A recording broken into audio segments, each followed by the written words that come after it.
Hi friends, welcome to Admon Tech. நம்ம இந்த வீடியோவில் என்ன பார்க்க போகிறோம்னா, பேங்க்கை பற்றின ஒரு இன்ஃபர்மேஷன் தான் பார்க்க போகிறோம்.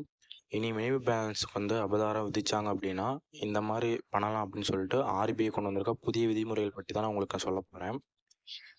இன்று பெரும்பாலான வங்கிகளில் கணக்கு தொடங்க பணம் தேவையில்லை. ஏன் அப்படின்னா பெரும்பாலான வங்கிகள் ஜீரோ பேலன்ஸ் கணக்கை திறக்க தான் ஓப்பன் வாய்ப்பு கொடுக்குறாங்க. மேலும் வங்கி தொடர்பான பெரும்பாலான பணிகள் தொலைபேசி மூலம் மட்டுமே செயல்படுறதுனால மக்கள் தங்கள் யூபிஐ செயலிகள் அல்லது நெட் பேங்கிங் மூலமாக பண பரிவர்த்தனை செஞ்சுக்கிறாங்க. பெரும்பாலான மக்கள் ஒன்றுக்கும் மேற்பட்ட வங்கி கணக்குகளை வச்சிருக்கிறதுனால சிலர் அக்கௌண்ட்டில் மினிமம் பேலன்ஸ் கூட இருக்கிறதில்ல. இதனால் அவர்களின் கணக்கில் நெகட்டிவ் பேலன்ஸ் மட்டுமே இருக்கும். ஆனால் ஜீரோ பேலன்ஸ் கணக்கில் பொதுவாக குறைந்தபட்ச இருப்பு தொகை இருக்க வேண்டிய அவசியமே கிடையாது. சிலர் அவர்களது செயல்படாத வங்கி கணக்கை மூடுமாறு வங்கியை கேட்பார்கள். அப்போது வங்கி தரப்பில் இருந்து மைனஸ் தொகையை கட்டச் சொல்லி வலியுறுத்துவார்கள்.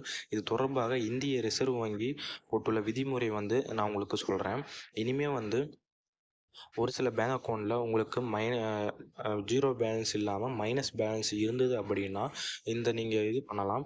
பொதுவாக வங்கிகளில் கணக்கு வைத்திருப்பவர் அவர்களது வங்கி கணக்கை மூடும்போது மட்டுமே அவர்களது அபராத தொகை குறித்து தெரிய வரும். அப்போது அவர்கள் கண்டிப்பாக அந்த தொகையை செலுத்த வேண்டும் என வங்கி அவர்களுக்கு வலியுறுத்துச்சு அப்படின்னா, ஆனால் நீங்கள் அந்த தொகையை செலுத்த வேண்டியதில்லை என ரிசர்வ் வங்கி சொல்லியிருக்காங்க. நீங்கள் நீண்ட காலமாக பயன்படுத்தாத வங்கி கணக்கை மூட வேண்டும் அப்படின்னு நினச்சிங்கன்னா நீங்கள் அபராத தொகையை செலுத்தாமல் பேங்க் அக்கௌண்ட்டை மூடியும் கொள்ளலாம். இதற்கு வங்கிகள் கட்டணம் எதுவும் வசூலிக்க தேவையில்லை என்று இந்திய ரிசர்வ் வங்கியின் விதிமுறைகளில் சில வங்கிகள் இன்றளவும் பின்பற்றுவதும் கிடையாது. நீங்கள் ஒருவேளை உங்களது செயல்படாத வங்கி கணக்கை மூட சொல்லும்போது வங்கிகள் கட்டணம் வசூலித்தால் நீங்கள் ரிசர்வ் வங்கியிடம் புகாரும் அளிக்கலாம். நீங்கள் புகார் அளிக்க வேண்டும் அப்படின்னா பேங்கிங் ombudsman.rbi.org அப்படிங்கிற இணையதளத்திற்கு போயிட்டு பின்னர் அதில் கூறப்பட்டுள்ள வழிமுறைகளை பின்பற்றி புகார் அளிக்க வேண்டும். இது தவிர ரிசர்வ் வங்கி உதவி எண் மூலமாகவும் நீங்கள் புகார் அளிக்கலாம். அதையும் மீறி அபராதம் விதித்தாங்க அப்படின்னா வங்கி மீது நடவடிக்கை எடுக்கப்படும் சொல்லியிருக்காங்க. நீங்கள் வங்கி அக்கௌண்ட்டை மூடும்போது ₹1 கூட வங்கிக்கு அளிக்க வேண்டிய அவசியம் இல்லை. பேங்க் அக்கௌண்ட்டில் மினிமம் பேலன்ஸ் இல்லாவிட்டாலும் அபராதம் விதிக்கக்கூடாது அப்படின்னு ரிசர்வ் வங்கி கூறியிருக்காங்க. சில வங்கிகள் இன்றளவும் அபராத தொகையை செலுத்தி வருவதனால இப்போ இருக்கிறாங்க.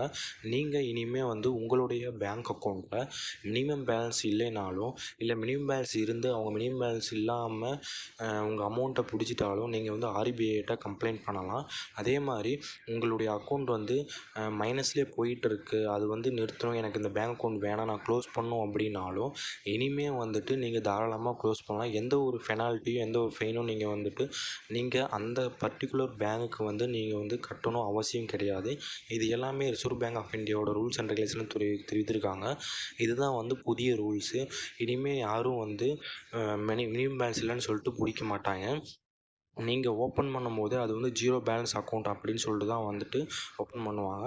ஆனால் இந்த ஃபெசிலிட்டிஸ் எல்லாமே இப்போ தான் நடைமுறை கொண்டு வந்திருக்காங்க. இனிமேல் நீங்கள் இந்த கண்டினியூஸாக உங்கள் பேங்க் அக்கௌண்ட்டை யூஸ் பண்ணலாம். மறக்காமல் யாரும் அக்கௌண்ட் க்ளோஸ் பண்ணணும் அப்படின்னா நீங்கள் டேரெக்டாக பேங்க்கில் போய்ட்டு அக்கௌண்ட்டை க்ளோஸ் பண்ணிக்கலாம். அவர்கள் பெனால்ட்டி இந்த மாதிரி ஃபைன் கட்ட சொன்னாங்க அப்படின்னா, இல்லை என்னால் கட்ட முடியாது அப்படின்னாலும் மீண்டும் கட்ட சொன்னாங்கன்னா டேரெக்டாக நீங்கள் ஆர்பிஐட்ட கம்ப்ளைண்ட் பண்ணலாம். ஓகே ஃப்ரெண்ட்ஸ், மறக்காமல் இந்த நியூஸை உங்கள் ஃப்ரெண்ட்ஸ் எல்லாத்துலேயும் ஷேர் பண்ணுங்கள். மறக்காமல் இந்த சேனலை சப்ஸ்கிரைப் பண்ணி வச்சுக்கோங்க. அப்போ தான் அடுத்தடுத்து பேங்க் இன்ஃபர்மேஷன் எல்லாமே உங்களுக்கு நோட்டிஃபிகேஷனாக வரும். Thank you friends.